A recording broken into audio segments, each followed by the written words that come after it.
Hello dear students, द्विघात समीकरण के बेटा आज हम मध्य पद को तोड़कर गुणनखंड करना सीखेंगे by splitting their mid term. तो देखिए, द्विघात समीकरण हमें पता है बेटा, समीकरण मतलब उसकी दो साइड्स हैं, left hand side and right hand side. घात कितनी है? 2 है और इसमें चर हम 1 लेके चलेंगे, x है जैसे यहाँ पर, और इसका एक्स स्क्वायर के साथ का जो कोफिशिएंट है वो कभी 0 नहीं होना चाहिए, क्योंकि अगर यही टर्म 0 हो गई तो हमारे पास समीकरण द्विघात की शेप में नहीं बचेगा। That will not be a quadratic equation in that case. तो देखिए बेटा, सबसे पहले हम कुछ सिंपल इक्वेशंस लेके चलते हैं।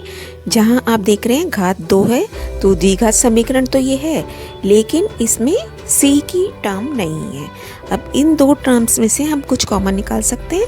जैसे यहाँ पे मुझे x कॉमन दिख रहा है, तो x कॉमन निकालने के बाद यहाँ पे क्या बचा? एक्स स्क्वायर में से x बच गया -5 and if it is 0 that means answer मुझे मिलेगा या तो x 0 है या x -5 0 है। और उसको आगे सॉल्व करेंगे तो x = 5। दैट मीन्स दो सॉल्यूशन हमारे पास कौन सी आ गई? 0 एंड 5। सेकंड केस में देखिए, माइनस कॉमन आ गया एक, तो दोनों जगह माइनस है ना। 9 और 12 ऐसे कौन सा नंबर है जिसके टेबल में ये दोनों नंबर आते हैं, या इनका हम HCF, तो हम 3 कॉमन निकाल सकते हैं इसमें से, और एक x कॉमन निकल गया। अब देखिए माइनस क्योंकि बाहर जा चुका है ऑलरेडी, तो मेरे पास बचा 3x, अब इधर प्लस बचा and 4x is taken out already, this is equal to 0। फिर इसको आगे सॉल्व करेंगे, या तो -3x 0 है या 3x + 4 = 0 है। तो दो सॉल्यूशंस कौन सी आ जाएंगी? x = 0 and x = -4/3। ऐसे ही इसे आप अपने आप करेंगे।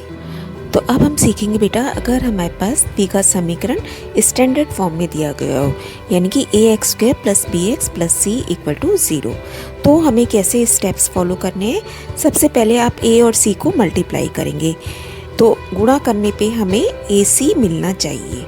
जो दो नंबर्स आप फैक्टर करोगे उनको गुणा करेंगे तो हमें ac मिलना चाहिए।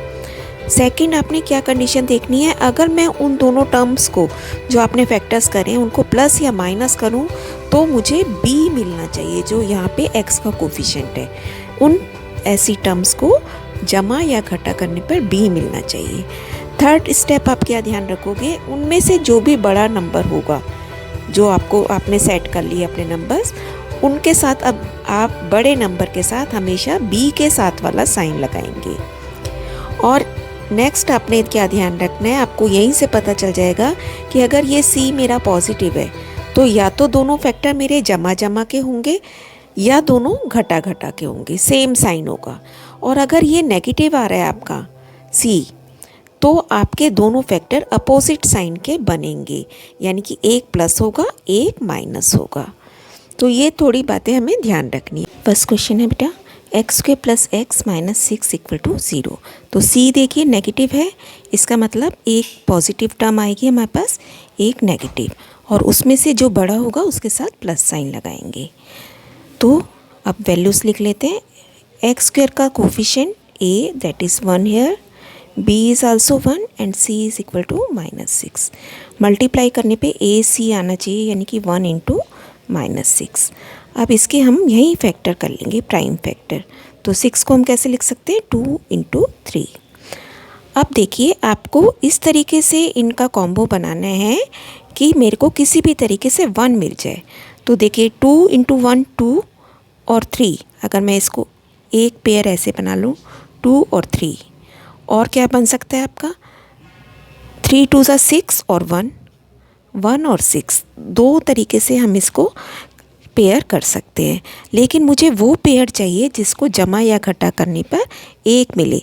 तो 6 और 1 से तो किसी भी तरीके से 1 नहीं मिल सकता। 3 और 2 को अगर मैं घटा दूंगी तो मुझे 1 मिल जाएगा। तो इसका मतलब फाइनल पेयर हमें ये वाला लेना है। अब नेक्स्ट काम आपको करना है, इनके साइन देखने हैं।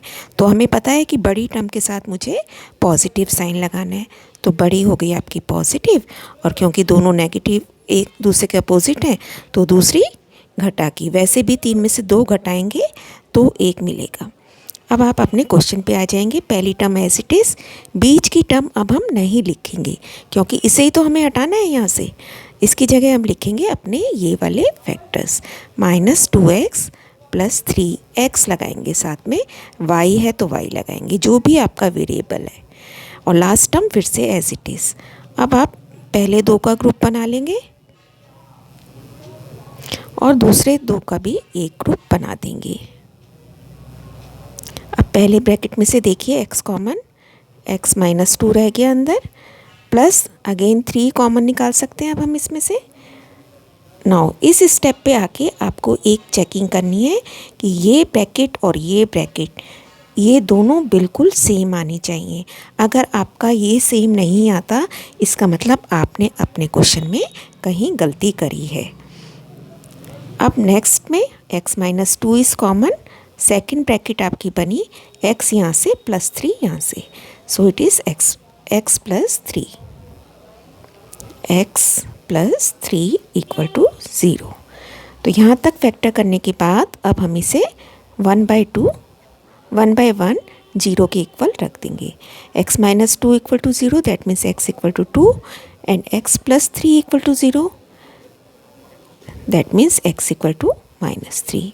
तो सॉल्यूशन हमारी क्या मिल गई हमें, -3 and 2। नेक्स्ट क्वेश्चन देखिए।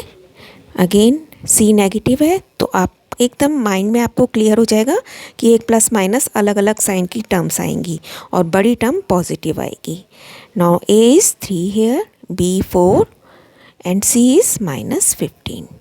मल्टीप्लाई करने पे मुझे AC चाहिए, दैट मीन्स 3 × -15 चाहिए। अब इसके फैक्टर करेंगे, 3 का तो कोई हो ही नहीं सकता, 15 के क्या बनेंगे 3 और 5। अब देखिए इस तरीके से कॉम्बिनेशन बनाने, कॉम्बिनेशन देखिए 3 3 5 और 1 भी होता है, साथ में हम 1 भी लिख लेंगे। इसको भी आगे में 1 का नंबर भी आपने ज़रूर लेना है। वैसे 1 प्राइम नंबर नहीं है। अब देखिए पेयरिंग करने का क्या मतलब होता है बेटा, या तो मैं 3 को ले लूँ और 15 को अलग रख दूँ, 3 और 15, या आप देखिए 3 3 जा 9 ले लें हम और 5 × 1 इसको अलग कर दें, 9 और 5। या आप क्या कर सकते हैं, 5 को अलग 5 और 9 तो ये हो ही गया। अब आप क्या कर सकते हैं, 3 3 जा 9, 5 जा 45 और 1 को अलग रहने दें। तो इस तरीके से ये 3 कॉम्बिनेशन हमारे बन सकते हैं यहाँ से, इसके फैक्टर से। अब हमें वो वाला फैक्टर उठाना है जिसको जमा या घटा करने पे 4 मिल जाए। तो देखिए बहुत इजीली आपको विजिबल है, 9 और 5 को अगर माइनस कर दें तो 4 मिल जाएगा। अब ये सेलेक्ट करने के बाद आप इसके साथ बड़ी टर्म के साथ b का साइन लगा देंगे प्लस और छोटी के साथ माइनस। अब ये हमारा फाइनल कॉम्बिनेशन है। अब क्वेश्चन अपना करते हैं।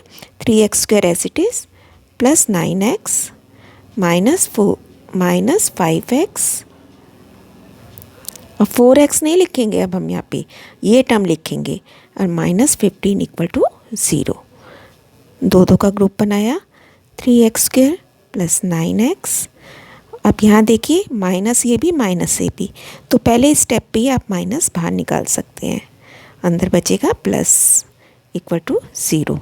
अब पहली ब्रैकेट में से 3x कॉमन, x + 3 बचा अंदर, -5 is common, x + 3 again. Now brackets are same, x + 3 and 3x - 5 = 0। और जब इसको हम 0 के इक्वल रखेंगे 1/1, x + 3 = 0, that means x = -3 and 3x - 5 = 0. It will give us 3x = 5 and x = 5/3। तो आंसर आपका क्या बना, -3 and 5/3। नेक्स्ट देखिए बेटा, 18x² - 9x - 35। तो c नेगेटिव है, इसका मतलब दोनों साइन हमारे एक प्लस एक माइनस होगा, और उसमें बड़ी में से आप कौन सा साइन लगाएंगे, माइनस का। तो इतनी बात हमारे को कंफर्म हो गई है। अब इसकी वैल्यूज़ लिख लेते हैं। What is A? 18, B -9 and C -35। A C क्या बनेगा? 18 गुणा -35।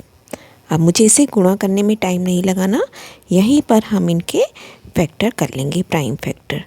2 × 3 × 3 और 35 के क्या फैक्टर बनेंगे? ओनली 5 और 7। अभी हमने साइन कंसिडर नहीं किया है, चिन्ह को हमने नहीं नोटिस में लिया है। अब हमें इस तरीके से पेयरिंग करनी है कि इन सारे फैक्टर्स को कुछ इस तरीके से सेटअप बनाना है कि मुझे प्लस या माइनस करने पर 9 मिल जाए। तो अगर एक फैक्टर तो यही है 18 और 35, इससे काम नहीं चलेगा आपका, है ना। 18 और 35 ये किसी भी तरीके से 9 नहीं ला सकते।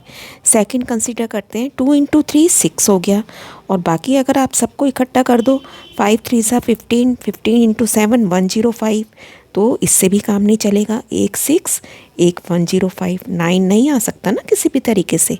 और आगे चेक करते हैं, देखिए क्या ले सकते हैं हम। 3 2 6 × 5 30 लिख लेते हैं यहाँ पे। कौन कौन से रह गए?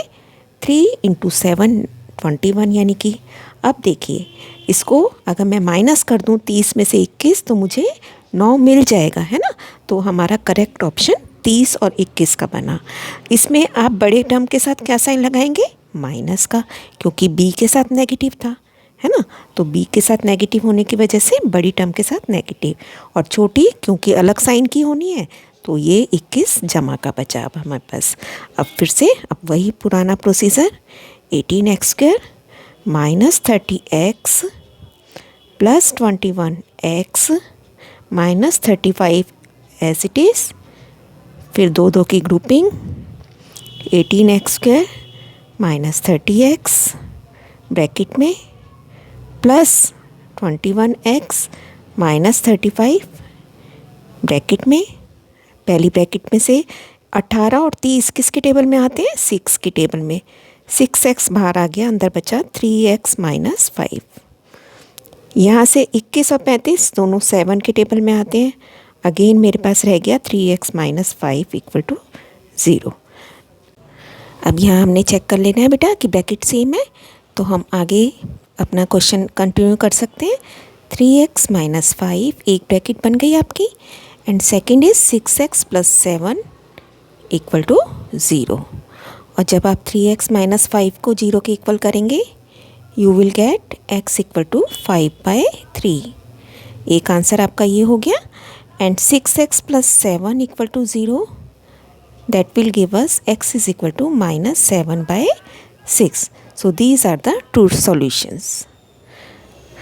अगला क्वेश्चन, √2x² + 7x + 5√2। सी देखिए पॉजिटिव है, तो दोनों टर्म हमारी सेम साइन की होंगी, या तो जमा की या घटा की। लेकिन क्योंकि बड़ी टर्म के साथ जमा लगाना है, तो दूसरी भी इसका मतलब जमा की टर्म बनेगी हमारी। अब हम वैल्यूज़ लिखते हैं। रूट होने से घबराना नहीं है। √2 हो गया हमारा a, b हो गया 7 एंड c इज़ 5√2। अगेन ए सी जब आप करोगे, दैट मीन्स √2 को हमें 5√2 से मल्टीप्लाई करना है। तो √2 × √2 क्या बन जाता है? 2 खाली। तो हमारे पास रह गया 2 × 5। अब 2 × 5 को हमें इस तरीके से फैक्टर करने हैं। दोनों ही प्राइम नंबर हैं, कुछ फैक्टर आगे नहीं हो सकते, और इनको जोड़ेंगे तो आपको 7 भी इजीली मिल जाएगा। तो फाइनल फैक्टर हमारे यही रह गए। क्वेश्चन पे आ जाते हैं वापस। √2x², मिड टर्म की जगह अब की बार हम लिखेंगे 2x + 5x + 5√2 = 0। दो टर्म्स को ब्रैकेट में डालेंगे आप। √2x² + 2x प्लस बाकी की दोनों टर्म्स भी ब्रैकेट में = 0। अब देखिए बेटा, इधर √2 इधर 2, तो हम क्या कॉमन निकाल सकते हैं? √2, क्योंकि 2 के फैक्टर अगर इरेशनल किए जाए तो √2 × √2 करने से हमें 2 मिल जाता है। तो इसका मतलब √2 मैं बाहर निकाल सकती हूँ, और एक x भी, अंदर बचा x + √2। नाउ इधर देखिए 5 कॉमन है, अंदर बचा x + √2 = 0। दोनों ब्रैकेट सेम हो गई। x + √2 एक फैक्टर, दूसरा factor √2 x plus 5 equal to 0। अब 1/1 इसे 0 के इक्वल रख देंगे। x plus √2 equal to 0, that means x is equal to minus √2। एक आंसर तो ये हो गया। दूसरा हमें मिलेगा √2x plus 5 equal to 0, that will give us x is equal to minus 5/√2, और जिसे हम रैशनलाइज करके -5√2 अपॉन 2 भी लिख सकते हैं, है ना, √2 से रैशनलाइज करके। ये आपकी प्रैक्टिस वर्कशीट है। आई होप कि आपने बिल्कुल क्लियरली समझ लिए होंगे कि हमें कैसे इस फॉर्मूले को यूज़ करना है और क्या क्या बातें हमें पहले से ध्यान रखनी है और क्या क्या इजीली हम कर सकते हैं। कीप ऑन लर्निंग बेटा, ऑल द बेस्ट।